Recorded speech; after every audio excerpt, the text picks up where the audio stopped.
The Xbox Series S promises access to the latest next-generation games, high frame rates, HDR, ray tracing, much faster load times, all at a considerably lower price. But compromises had to be made to get there. We're not getting 4K gaming with this machine, we don't get a lot of storage out of the box, and depending on who you are, the lack of a disk drive may be off-putting for you. In this video, we're going to explore whether or not the compromises of the Xbox Series S are too much to handle or leave you feeling like you got a great deal. Let's start off with the design. It's Microsoft's smallest Xbox that they've ever made, and that's a good thing. It's more compatible with people's living rooms and gaming setups because of how small it is. It only comes in white, which may or may not be a problem for you.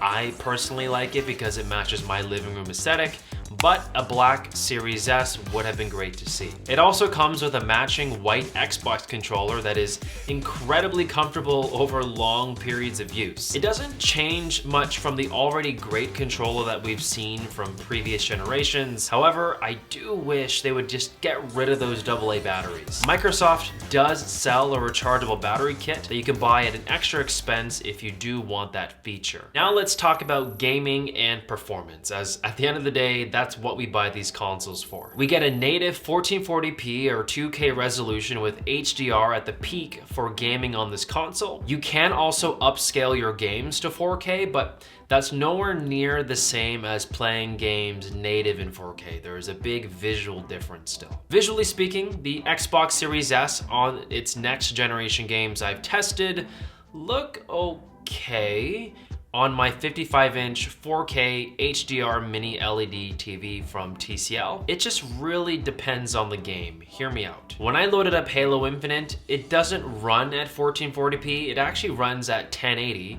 and my initial impressions was that the game didn't look that good. I hate to say that because I thoroughly enjoyed playing Halo Infinite because the core of the gaming experience is still there. The story, the great gameplay, all of that is still alive and well in this game, but it just didn't look good. It looked very muddy on my big 55-inch 4K TV. Forza Horizon 5, however, was a completely different story. It looked much better for a 1080p image upscaled to 4K.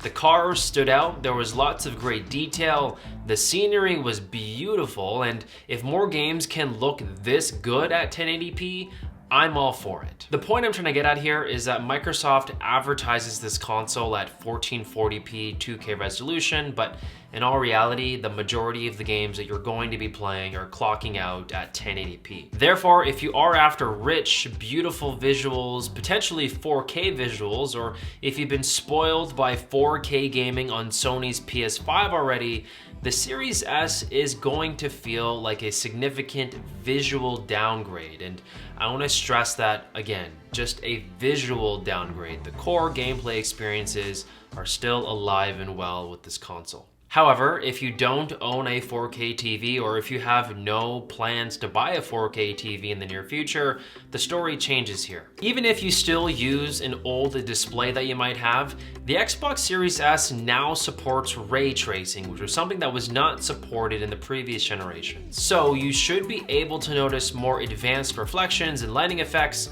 making the games look more dynamic than they've ever have before. And let's just be honest for a second, a lot of people don't even want 4K gaming. A lot of gamers prefer high frame rate gaming, and the Xbox Series S offers this up to 120 frames per second with a compatible game and a compatible monitor. To give you the lay of the lands right now, there actually isn't many games that are offering 120 frames per second on the Xbox Series S, and I don't personally own a 120 hertz monitor. But at the minimum, I have been able to enjoy the likes of Halo Infinite and Forza at a stable 60 frames per second, which has been really great. Also, a lot of previously released Xbox games in past generations have been rebuilt specifically for the Series S, and you'll see a optimized for Xbox Series S/X badge and this is telling you that there's probably higher frame rate options and improvements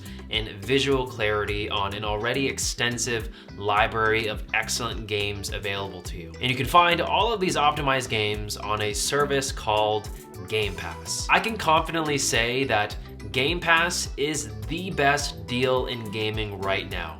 Hands down. For just $16.99 a month Canadian, you get unlimited access to over 100 high-quality games. New games are added all the time, and anything released from Xbox Game Studios will be available on Game Pass on day one. Halo Infinite was on there, and so was Forza Horizon 5. Just to put this all into perspective for you, 2 Xbox games are roughly equal to the cost of a full year's worth of Game Pass, which is awesome. I've been able to try games that I would never have considered buying, but because it's on Game Pass, I can test it out and enjoy new gaming experiences literally every single day. But I think the real kicker here is that I can try many games and find out that I don't like them, and I save myself a lot of money and headache from those big $80, $100 purchases. And it's not just the instant access to so many games at your leisure that make the Xbox great, it's the new speeds you'll experience when gaming in general. The load times for games are fast, like much faster than the previous console generations we've had. It makes a big difference in the overall experience when you get to turn on your Xbox and in less than a minute, quick resume back into Halo Infinite exactly where you left off. So when you take all of the value of Game Pass and you take the cheap price of the Xbox Series X, that was really why I took the leap of faith to buy the console in the first place. It was just such a cheap entryway into the Xbox ecosystem, and I don't really regret it. But we need to remember a few things. Number one, I talked about the fact that there are real graphical performance downgrades here. It's not a really beautiful machine to play on a big TV, in my honest opinion, and there are also other compromises that you should be aware of. The Xbox Series S only comes with 512 gigabytes of SSD storage, of which only 364 gigs are usable storage. That's not a lot of storage if you plan to have more than 3 to 5 big games on your console at once. Especially when you think about the true value proposition of Game Pass, which is just unlimited access to games.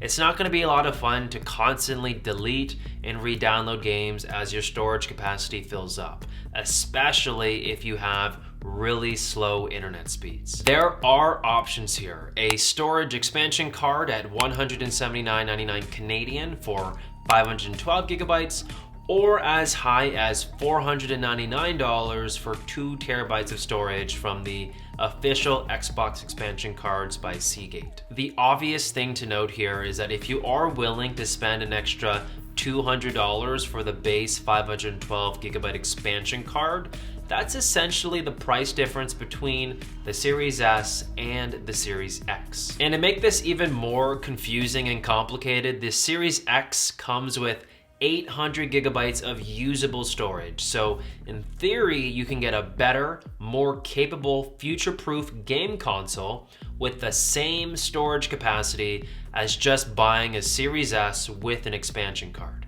Okay, so does that diminish the value of buying the Series S? I mean, in some ways, yes, it really does. But in other ways, it really doesn't. I mean, at the end of the day, if you do have fast internet speeds, it's not gonna be that much of a pain to delete and re-download games. I have fast internet. It really doesn't take that much time to go through that process. Couple that with the fact that if you are a casual gamer, or you just simply have a long work week, or you just can't get around to gaming that often, I really don't think that the storage capacity of the Series S is going to be that much of a big deal to you, even if you max out your storage. And I know this because I am, at least I will classify myself as a casual gamer. I just have a really long, busy work week. I can't game as much as I want to. My storage capacity is currently maxed out, but I'm totally okay with that because I have fast internet, so it's really fast for me to download and delete new games when I want to, but also, just more importantly, it takes me time to beat games because I don't have a lot of time to play them all the time. So it will take me a while to beat every single game individually before I want to delete them anyways and then download a new one. This next point I don't personally see as a con because I'm all in on digital gaming, but the Xbox Series S does not have a disk drive. Therefore, you're going to be confined to the cost of games on the Microsoft Store, and is that really a bad thing? Like, Game Pass is a really good deal, but you also won't be able to use it as a Blu-ray player. But that doesn't mean you still can't use your Xbox as an entertainment center, because it does still support all of the latest streaming apps like Netflix, Disney Plus, and YouTube. And the kicker here is that you can still stream all of that content in native 4K, which is nice. So ultimately, is the Xbox Series S worth the money? The Xbox Series S is a great deal for people who don't want 4K gaming, who are okay without a disk drive, and they are happy to deal with the fact that there's less storage capacity on the console itself. The core of the gaming experience is still there at the end of the day. Even though you have reduced graphical performance, you still get access to the exact same games on the Series X. That means the same multiplayer, the same storylines, the same great gameplay. It's all there on the Series S, and that's really what matters at the end of the day. The only reason to avoid the Series S is if you want the bells and whistles of gaming, which would be in 4K. And if I'm being completely honest with you, I'm probably gonna buy a Series X because I've been spoiled with 4K gaming. I want 4K gaming, and although I love the Series S for what it stands for and what it represents, and I'm kind of glad I had this experience, I don't think this one's for me, but I think it will be for many of you guys watching. Anyway, thank you guys so much for tuning in. Drop a like, comment down below hashtag Xbox Series S if you finished the video. Subscribe if you're brand new to the channel. I might upload more gaming content because I do play a bit of games every week, so let me know if you guys want more. But anyways, I'll catch all of you guys in the next video. Peace.